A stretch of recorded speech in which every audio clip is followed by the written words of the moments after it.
So welcome everyone. I believe I know all of you, but for those who will be watching later on YouTube, I just want to introduce myself.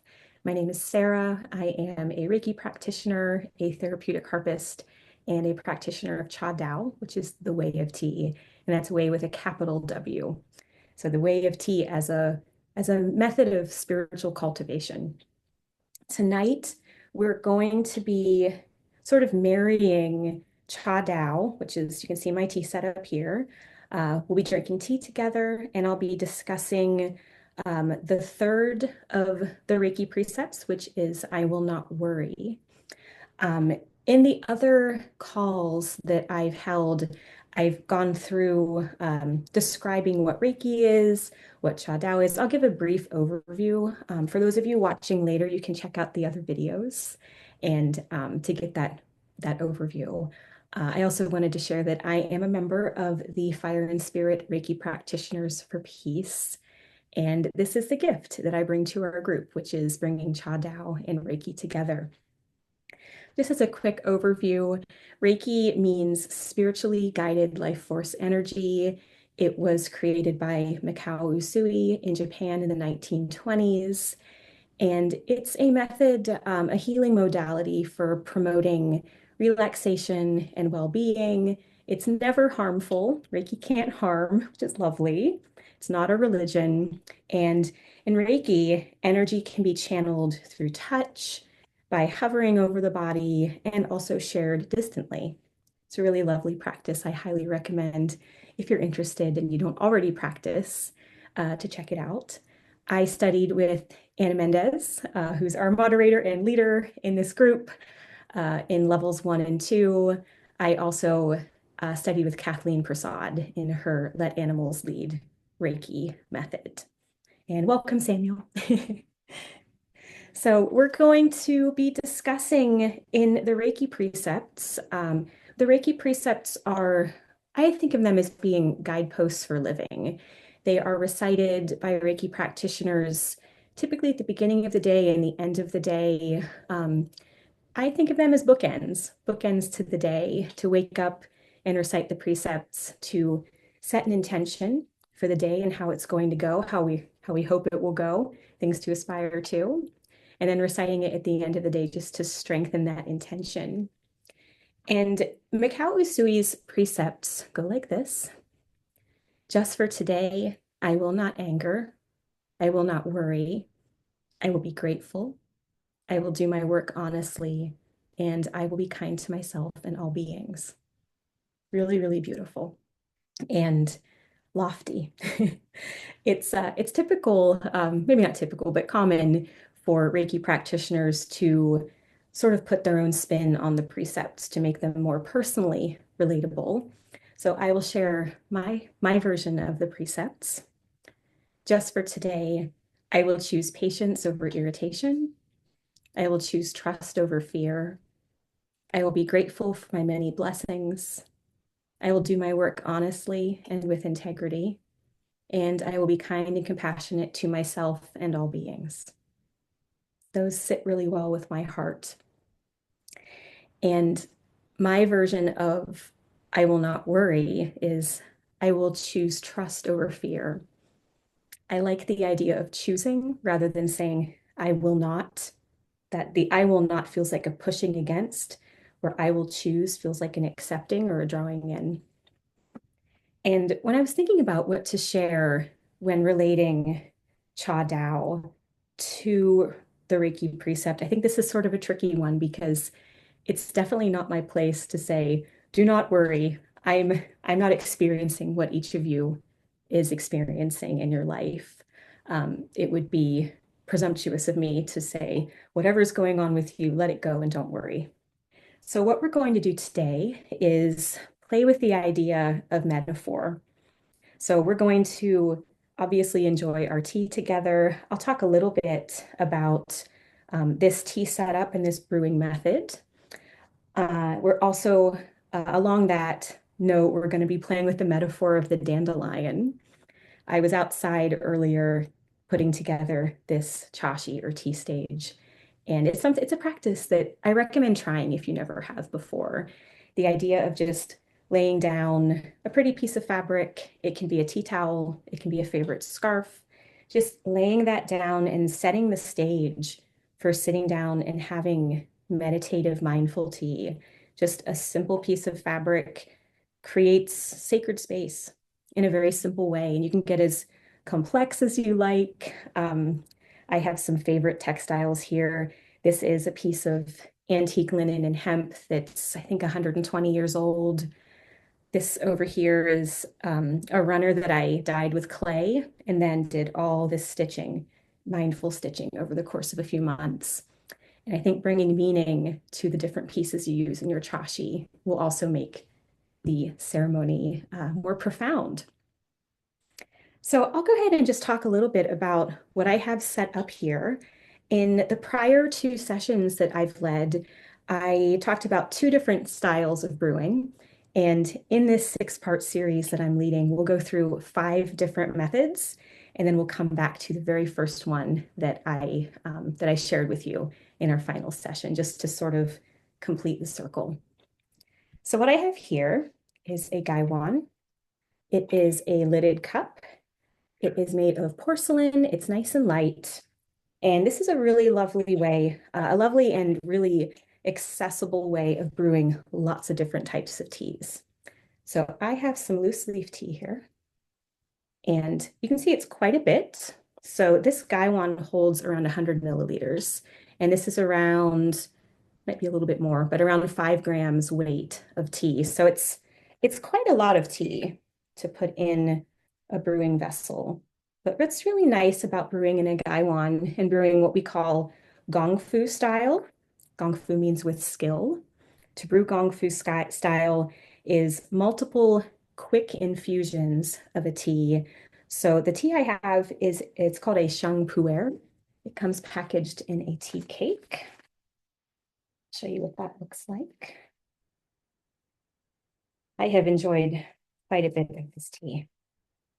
It was once a round tea cake, and you can see where it's been chipped away over a few years.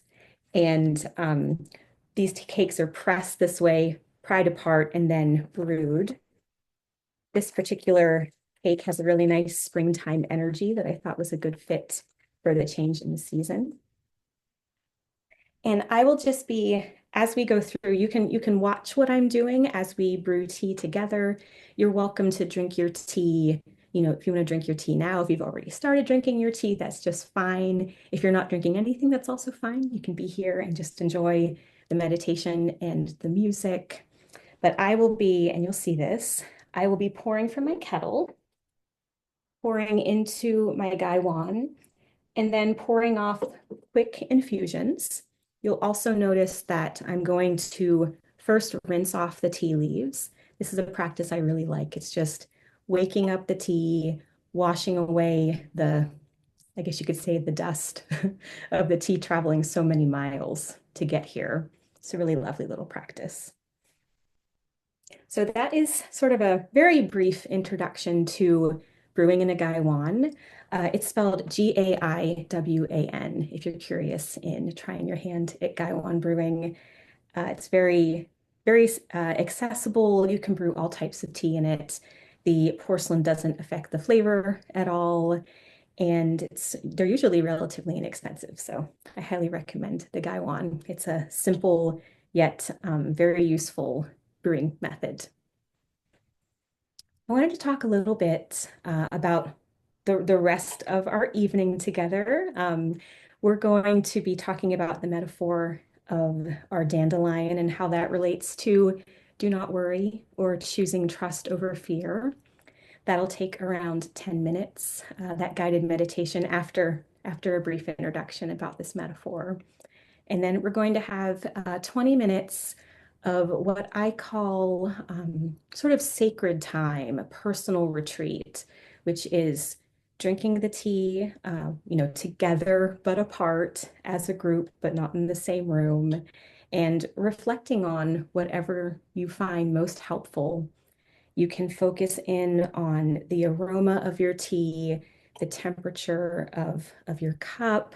You can reflect on the precept or just allow the tea to be an anchor that grounds you to yourself, to your chair, to your seat in this moment. And if you are carrying worries right now, I think a lot of us are. If you are carrying worries, this is your permission. I'm giving you permission to just release those worries for a few minutes. They'll still be there at the end of our time together. So give yourself the gift of just being here right now and letting those worries go. So let's talk about dandelions. I was outside seeing what seemed like wanted to come in to be part of my chashi today. And there are dandelions all through my yard. And they're just so cheerful. And I think they just bring so much hope. I was reflecting on how when we're children, dandelions hold so much wonder and joy. Um, Maybe when you were young, you went out and picked dandelions. Maybe you still do. In that case, wonderful. I do think that with growing older and becoming adults, there's this sort of push of the perfect lawn, and dandelions are pests. They need to be eradicated. Uh, I don't personally subscribe to that belief. I think they're really incredible plants. And what struck me today as I was outside gathering the dandelion is that the dandelion can grow anywhere. It can grow in the cracks in sidewalks. It can grow in land that is barren of all other plant life. And there's the beautiful green rosette, and there's the beautiful dandelion.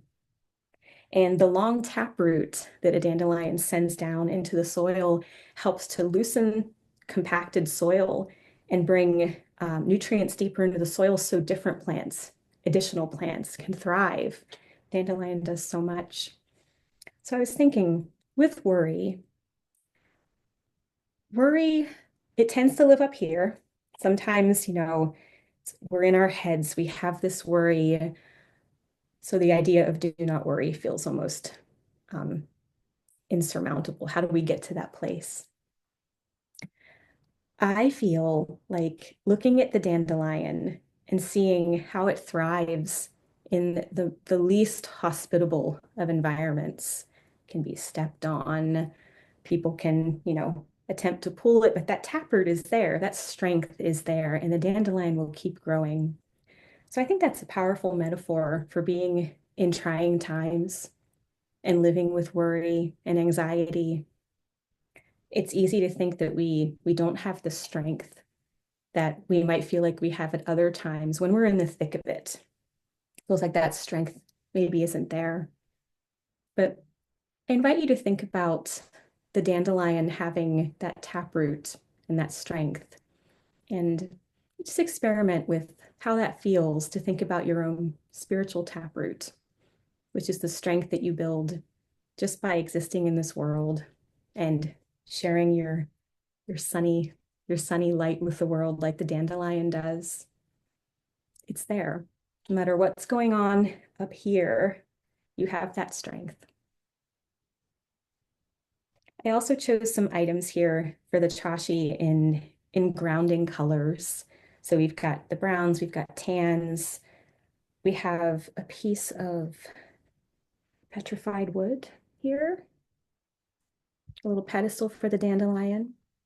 And then we have three different stones with grounding energy. We have black tourmaline, tiger eye, and amber, all beautiful grounding stones, grounding energy, because that worry lives up here.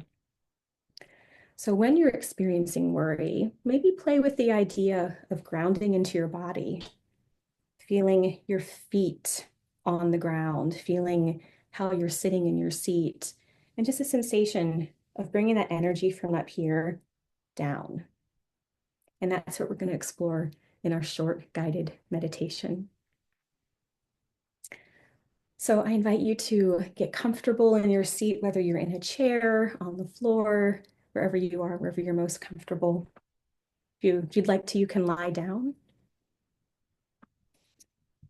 And just arrive. Here in this moment, you may be carrying worries, but you're allowed to just set those aside. You might want to imagine a box maybe a box with a hinged lid. And imagine picking up that box and opening the box and just placing your worries inside that box just for a little while. You can close the lid and you can just place it off to the side. They'll still be there. They'll still be there later. But for right now, give yourself the gift of being present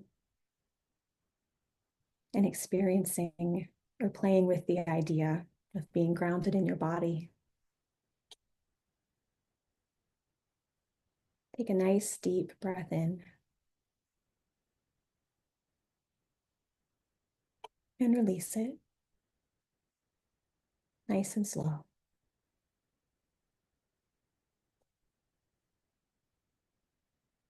Breathe into your belly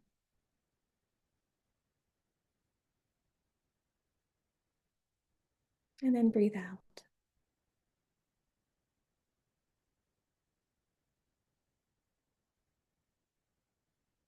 As you breathe in, imagine that you're drawing in a beautiful white or golden energy from above your head down to your abdomen. And then as you exhale, imagine that beautiful golden light radiating out through your entire body,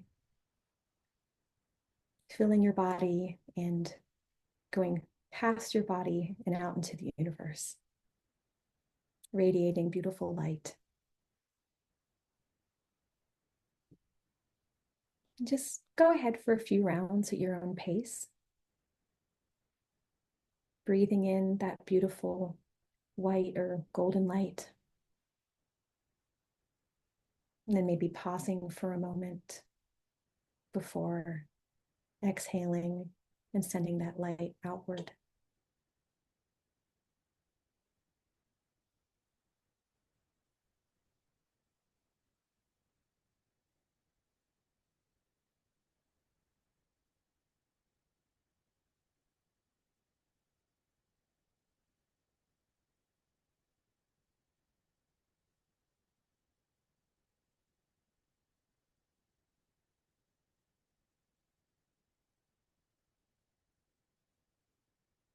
And I invite you to just notice what's happening in your body.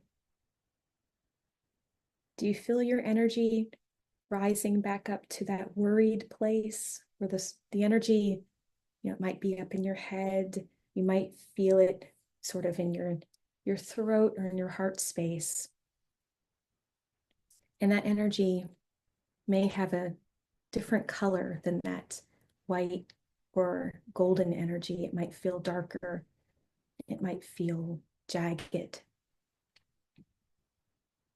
See if you can just envision that box and remember that the worries can stay there for a little while.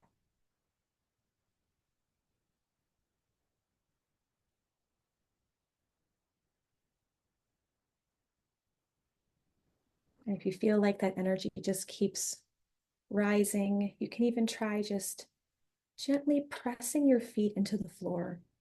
Or if you're seated on the floor, you can put your hands on your knees and gently press, just to encourage the idea of the energy being lower in your body, and just taking away some of the power of that swirling, anxious energy, bringing it down to the earth.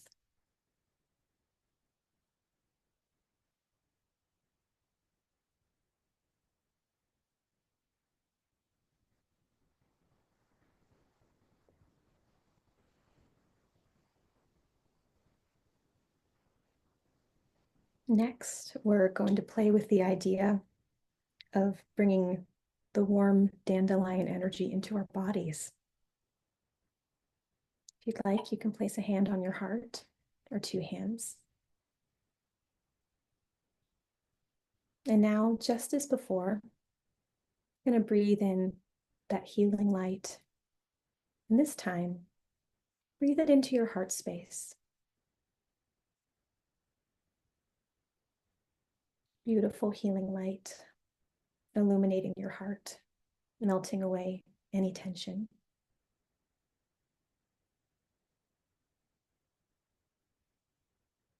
And when you exhale, imagine that energy radiating out like the bright, sunny face of a dandelion,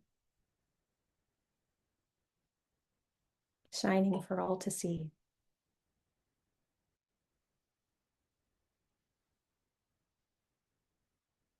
Breathe that energy in. And then radiate it out, envisioning that beautiful, vibrant dandelion.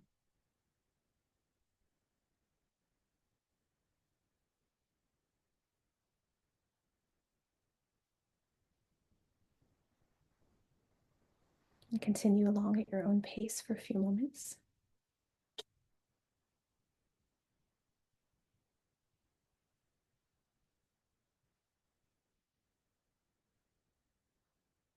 And just know that no matter what you may be going through, that it's okay to seek trust rather than fear. It's okay to set your worries aside for a little while to nurture yourself.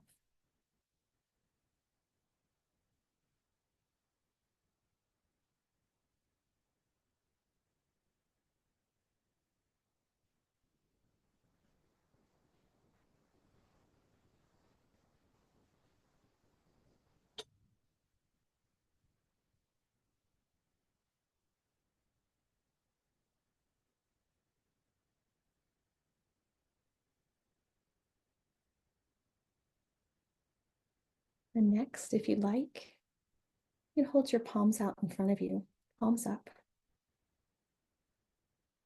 And imagine you're holding that bright energy that you've cultivated in your heart space. It's here in your hands. The glowing warmth, the sunny face of a dandelion. And it's radiant and it's warm. It's bringing you hope and strength and trust.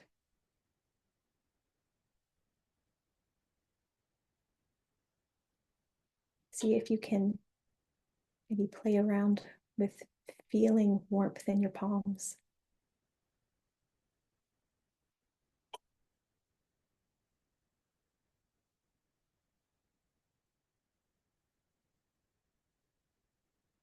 And now bring your palms so they're facing one another, like you're almost cupped around something round, maybe something the size of a softball.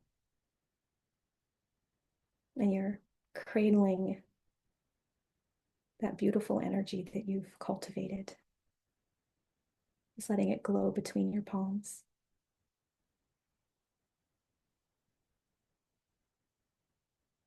To me, this energy feels a lot like Reiki energy, universal life force energy.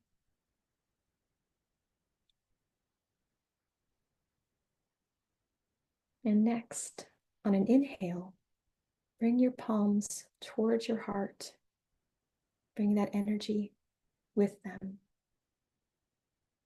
And as you place your hands on your heart, allow that beautiful golden healing energy to sink into your heart space.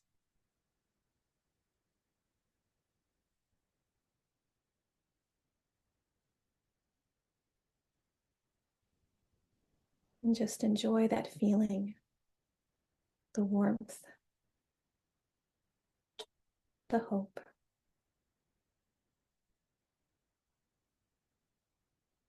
The loosening of worry and fear, if only for a little while.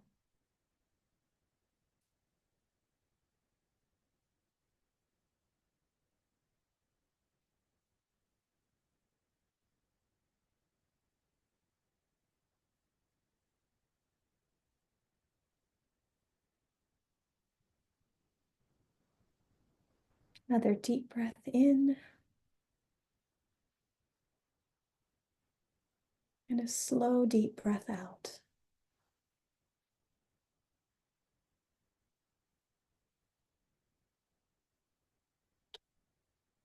And you can lower your hands.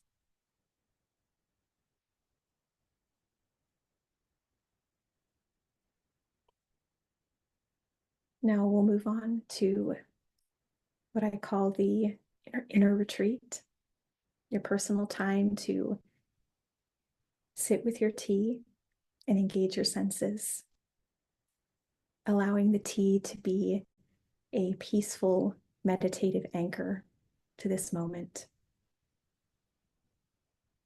And just allow this time to be whatever you need it to be.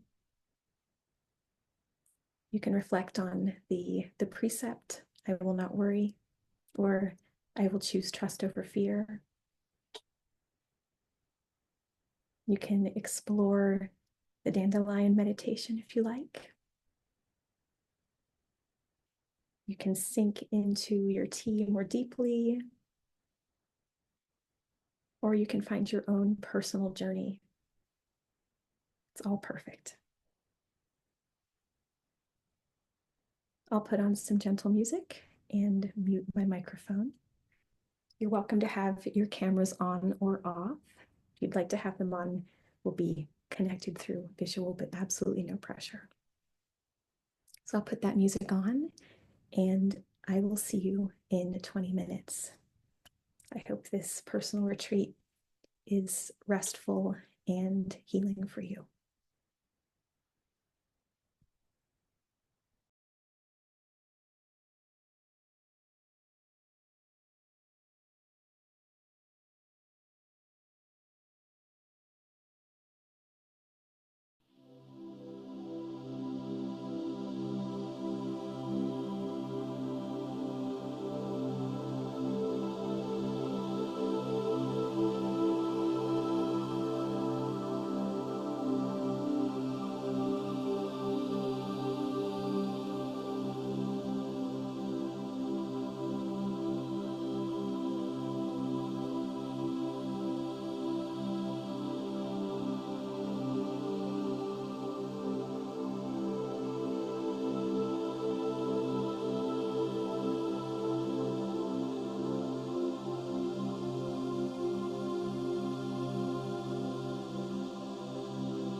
And when you're ready, you can begin to come back.